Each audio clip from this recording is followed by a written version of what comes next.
रामकृष्ण हरी. नर्मदे हर. नर्मदा परिक्रमा पायी करत असताना आजचा दिवस 34वा. बघा आम्ही आलो या तीर्थावर. तीर्थ आहे नाणी अंबाजी. आणि बघा इकडंच उजव्या बाजूला भगवान पातालेश्वर महादेव आहे. चला तर आता दर्शन घेऊया पातालेश्वर महादेव भगवान की जय. बघा खूप असं पायऱ्या उतरून खाली जावं लागते भगवान पातालेश्वर महादेव. आणि वरून बरोबर धार पडते बघा नर्मदा मैयाची. तुम्हाला दाखवतो मी आता ते.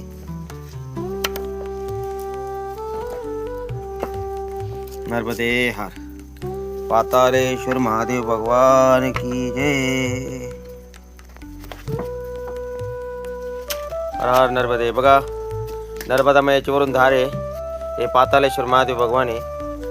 खूप असं रमणीय स्थळ आहे बघा. हर हर नर्मदे.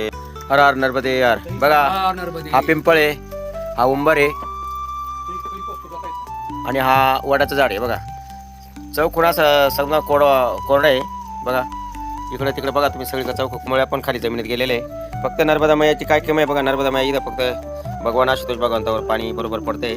बघा हे पाणी हे इथं धार चालू बघा. दिसतील तुम्हाला. हे पातालेश्वर महादेव भगवान आहे बघा. खूप छान अशा प्रकारे. हर हर नर्मदे. रामकृष्ण हरी. नर्मदे हर. बघा नर्मदा परिक्रमा पायी करत असताना आम्ही आलेलो या तीर्थावर. तीर्थ आहे नाणी अंबाजी माता. बघा या ठिकाणी नर्मदा मैया प्रगट झालेली आहे. ही जी गुंफा दिसते यातून पाण्याचा खळखळ असा आवाज येतोय. बघा हे पाणी वाहते. खूप छान अशा प्रकारे पाणी आहे. हो हर हर नर्मदे हर. नर्मदे हर. चला हर हर नर्मदे द्यार सर. हर हर नर्मदे हर. बघा नर्मदा मैया या ठिकाणी प्रगट झालेली आहे. खूप छान अशा प्रकारे रमणीय स्थळ आहे. नर्मदा मैया आहे आणि अंबाजी माता आहे आणि पातालेश्वर महादेव भगवान आहे. हर हर नर्मदे.